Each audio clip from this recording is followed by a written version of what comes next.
Hello Panther, and welcome to my video about Stokes formula for the moving sphere. This video is a remake of my older video. In this video I will show you another derivation which might be much more shorter, so let us begin.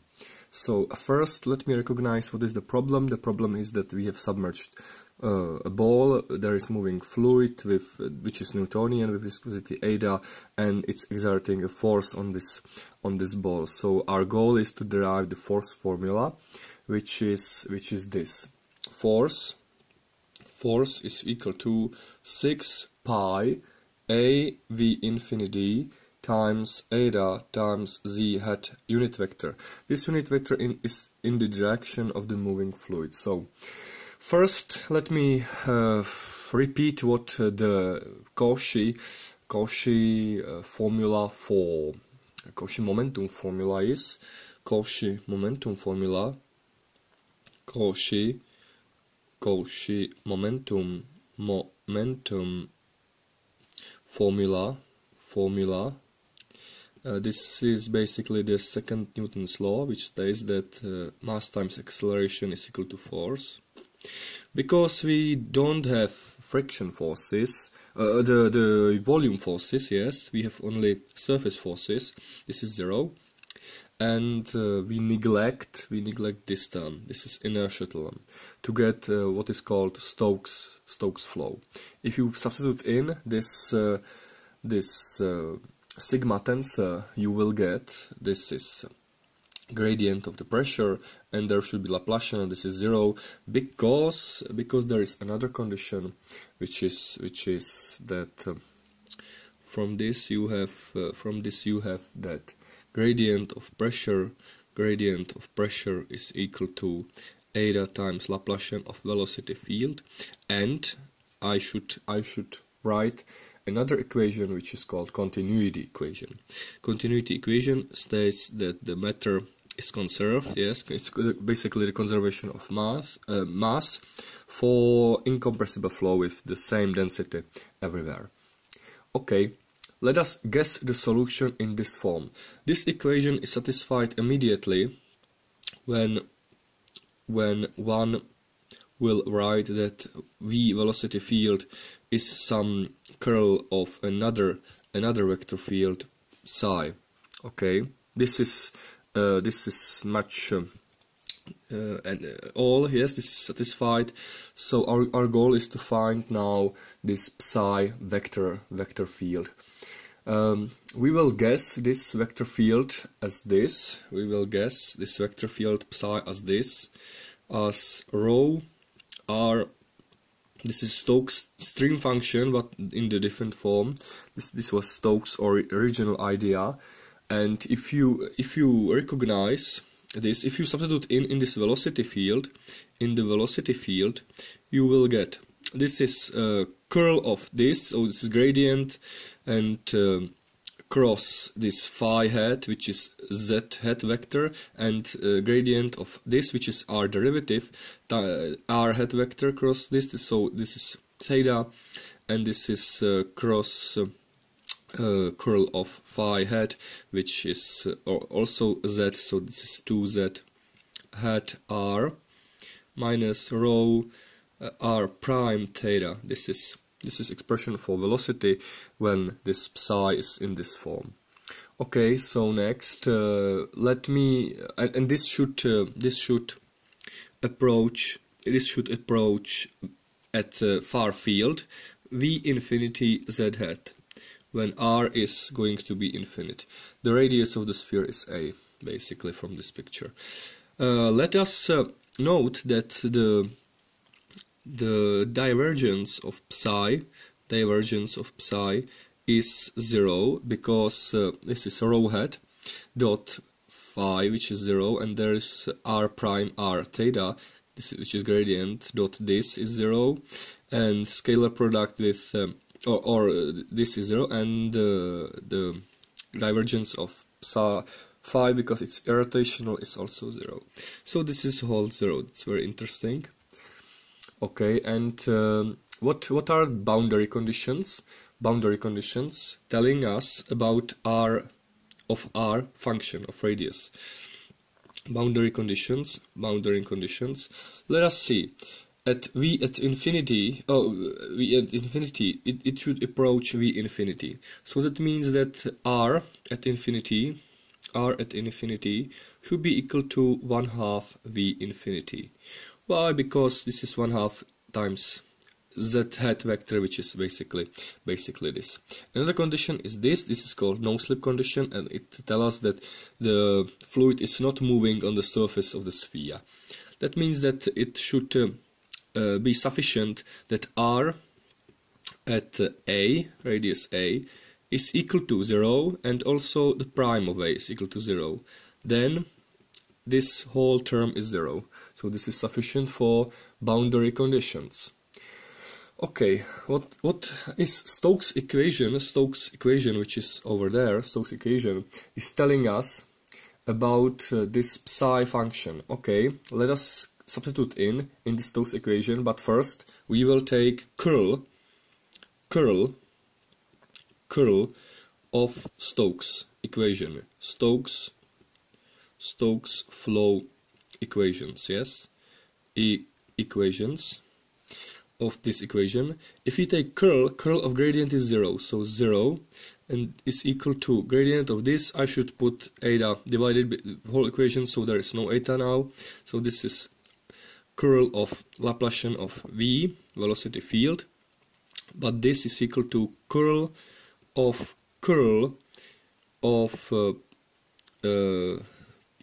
Laplacian of psi. Why? Because v is basically curl of psi, and Laplacian is scalar, so it can be put outside and inside, no problem with the place of Laplacian because it's scalar operator. So this curl of a curl, and again I will put Laplacian on this side, on out, I'm sorry, this should be there. And there is curl of a curl, which is the very famous formula. Curl of a curl is gradient of divergence minus Laplacian. Okay, but gradient of divergence is 0 because divergence of this is 0, so this is basically minus Laplacian squared of psi vector field, and this should be 0.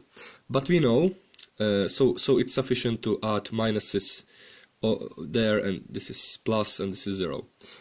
But we know that Laplacian of a form rho times r of phi hat vector field is equal to Laplacian can be put first on here, and you can compute it yourself. I will not bother with this derivation, but you can clearly check that it's rho times r double prime plus 4 over r. You can derive it yourself, yes. The gradient should be put in this, so it will result in rho hat and gradient on this, and then divergence, no problem with that, is very easy to derive this. Or you can use double curl times phi hat, and this I will denote as rho times e for r operator, yes, where e for r is basically r double prime plus 4 over r times r prime, yes. This will be my e double prime. Okay,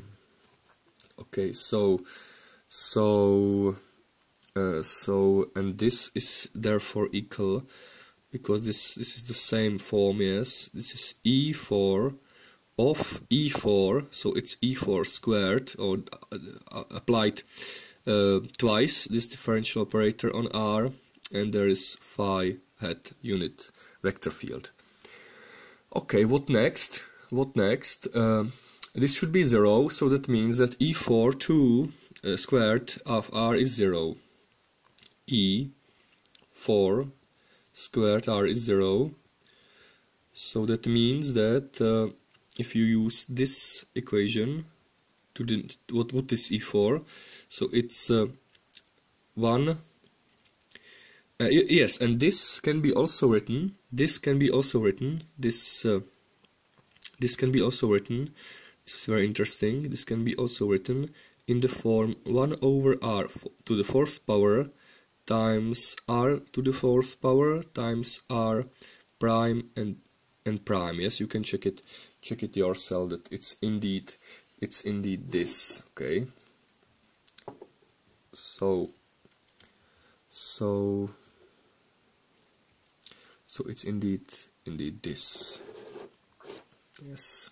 So okay, next I should just solve this double E4 equation. So it's 1 over r squared r to the fourth power, r to the fourth power, e for r, and prime of that, and prime is equal to 0. If you multiply it by r4, nothing will change.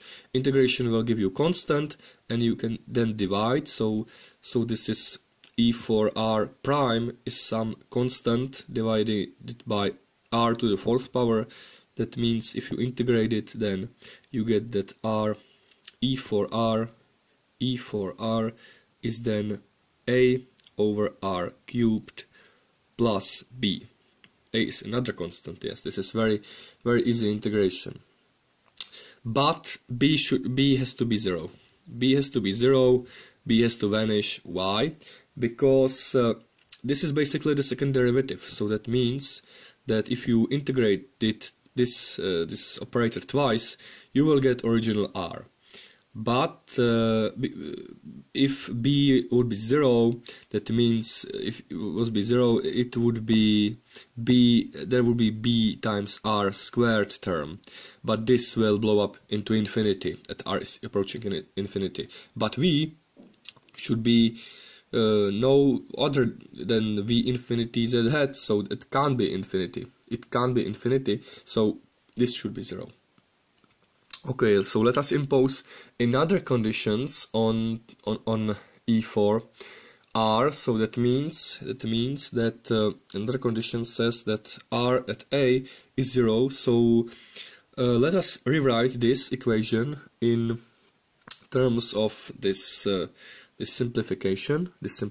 So that means that if I rewrite this as this and multiply it by r to the fourth power, I will get that r to the fourth power times r prime is equal to a times r. Yes. Now I will integrate this from a to r. You will get r squared r prime at r minus a to the fourth power, a to the fourth power times r prime at a, which is 0, because this is 0, and this is equal to, and integration will give r squared over 2, this is integral of r, and integration is from a to r, so that means that this is a divided by 2 r squared minus a squared. Okay, and if you integrate it again from a to r, this formula, if you integrate it again, but first you have to divide it by r to the fourth power. So if you divide it first, you will get that r prime is equal to a over 2 times 1 over r squared minus a squared over r to the fourth power, and then you will integrate it from a to r. You will get r at r minus r at a, which is indeed again 0, and this is equal to a divided by 2, and integral of 1 over r squared is minus 1 over r. Integral of 1 over r to the fourth power is plus a squared divided by 3r to the power 3, and this is evaluated from a to r. So that means this is a divided by 2.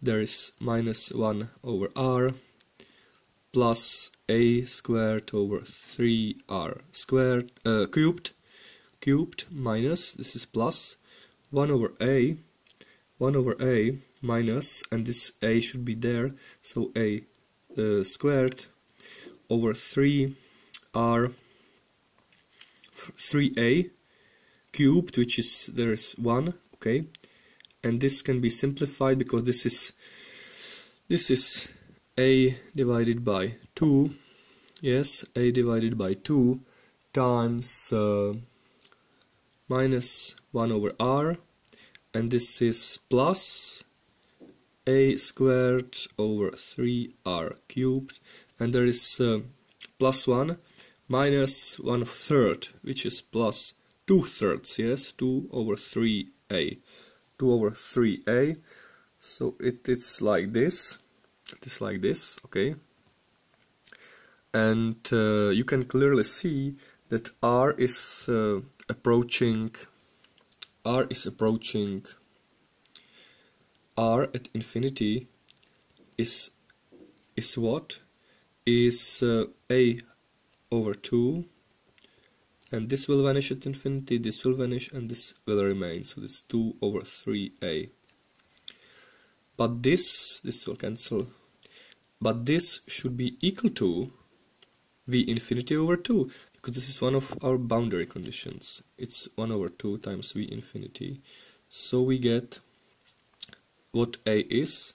A is 3a.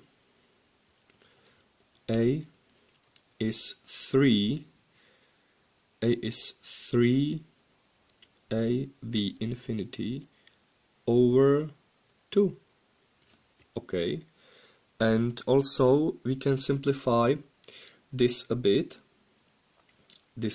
because you will get that r, then r at r is equal to, I will let v infinity over 2 be there, v infinity over 2, and 3a over 2 I will multiply it across this bracket, so it's v infinity over 2 times this 3a over 2, so it's minus 3a over 2r, and again 3a over 2, so it's plus a squared over 2r cubed, and 3 to the a cubed, I'm sorry, plus 1, because this is 1, and this again can be a bit simplified if you use that q is, if you denote it as a over r, you can use Horner's scheme very easily,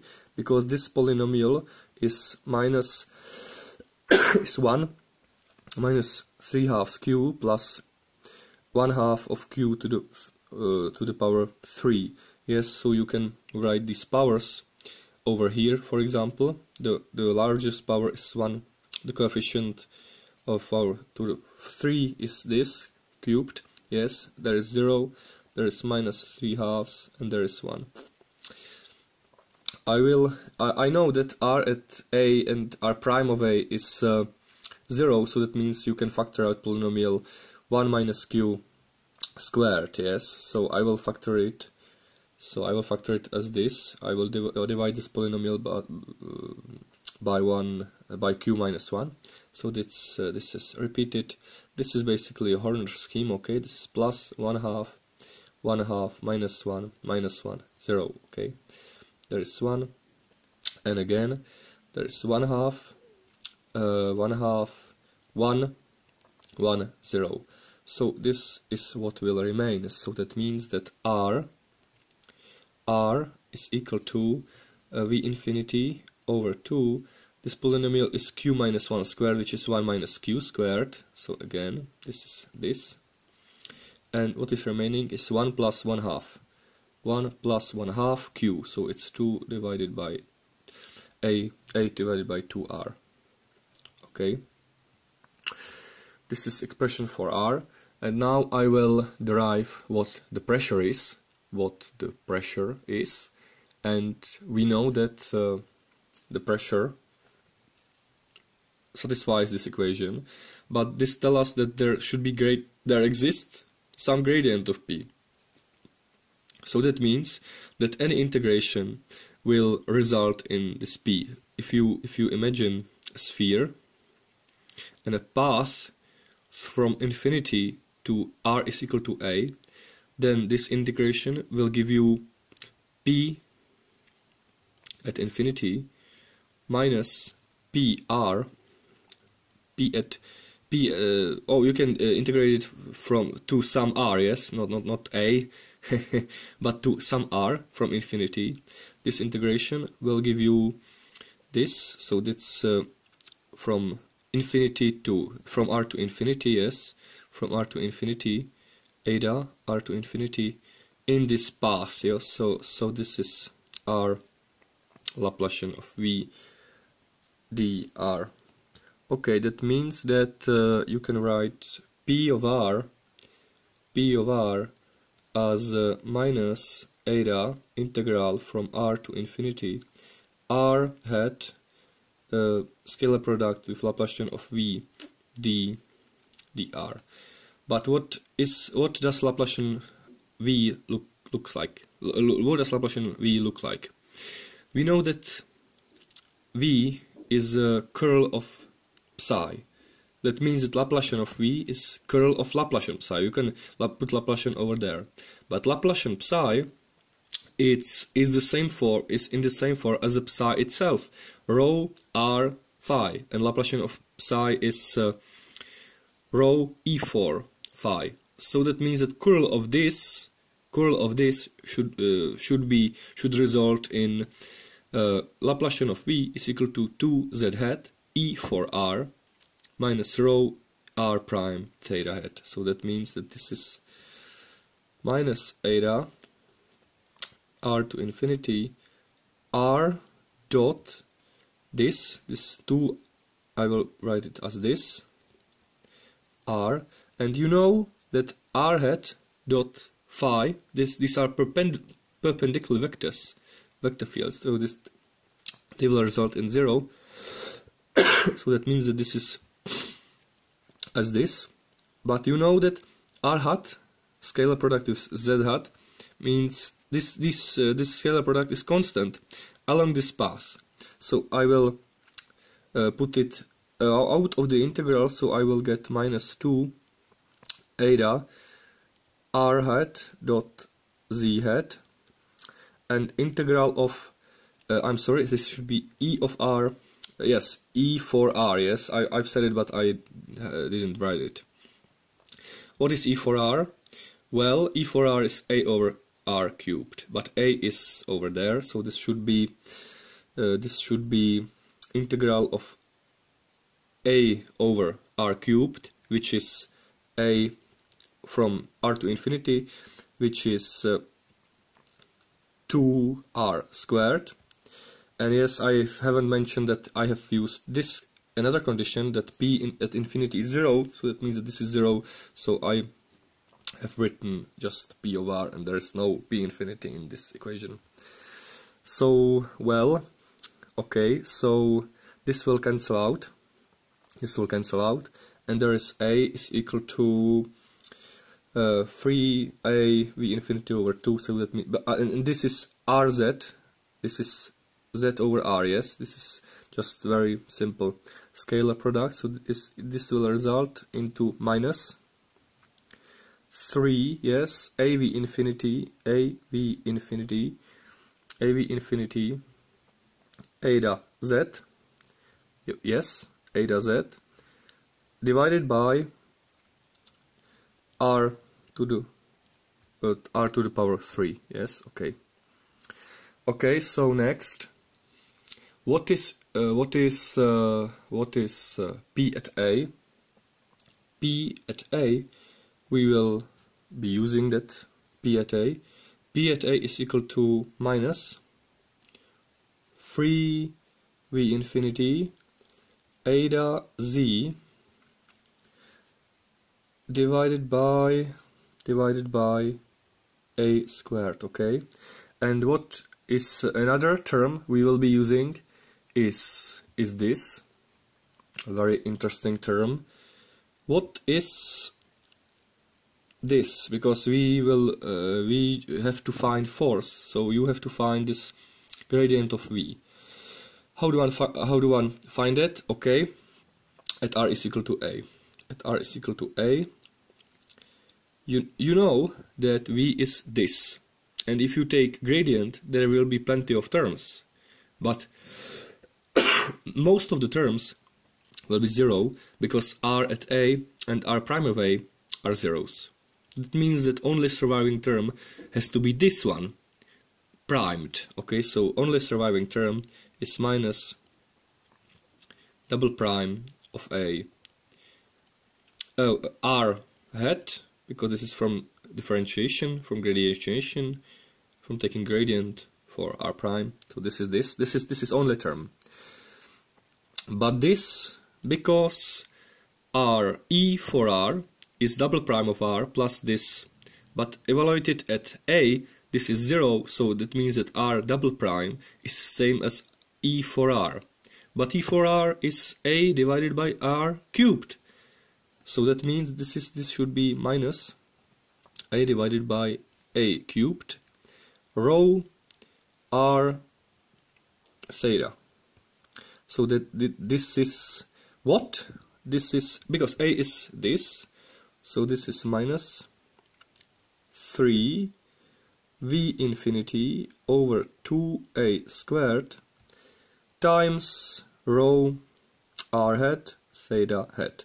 And you see that these terms are very, very similar. Very similar. Oh, these two terms are very, very similar. There's minus 3. Oh, I forgot something, because a contains over 2, so this contains over 2 as well. So these terms are merely the same. Now for the force.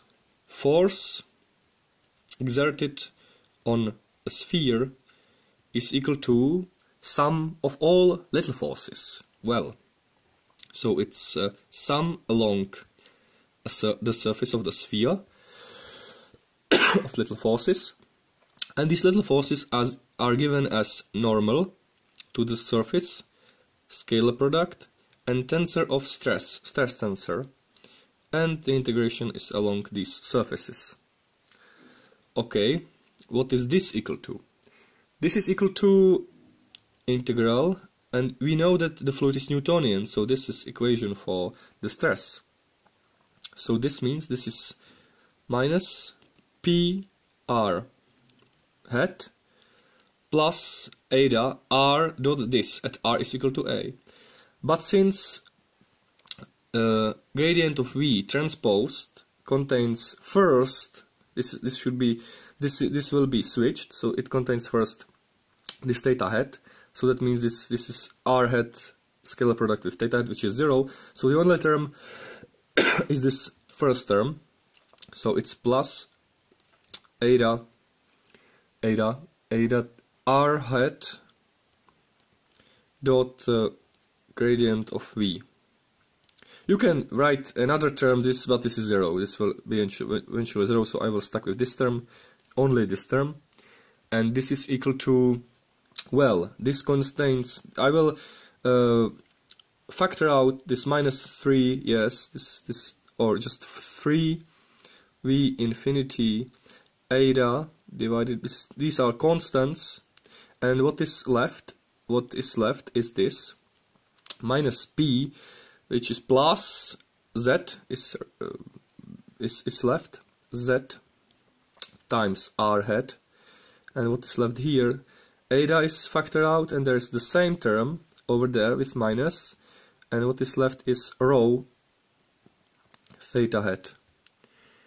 And what is this equal to? Well, this combination is exactly, you can check it yourself, is exactly r times z hat vector. So this can be, this is constant, this is constant along surface of the sphere. That means that the force exerted on the surface of the sphere is always in the direction of the z hat vector, and it's constant, okay? So that means that you can factor out this z hat, and you can also factor out this r, because r is also constant when r is equal to a. So that means that the solution is 3v infinity eta divided by 2a to the first power, because I will factor out this r, times z hat, times this integral, which is surface of the sphere. So it's 4 pi a squared. Yeah, this is surface of the sphere. You all know this formula for the surface of the sphere. Well, if this, you will write 2 instead of this, these two, this division, and if you, this 2 just cancel, you will get this formula for the force. But this is Stokes' formula, so this is very miraculous that you are able to find this formula just using these kinds of rules. And this is the result. Yes, this is the Stokes formula, because 2 times 3 is 6, there is pi, there is v infinity eta. Okay, so this is the Stokes formula for the sphere and the moving fluid, or the moving sphere, no matter of the frame of reference. So I hope you enjoy this video, and maybe next time. So Pantherei and goodbye.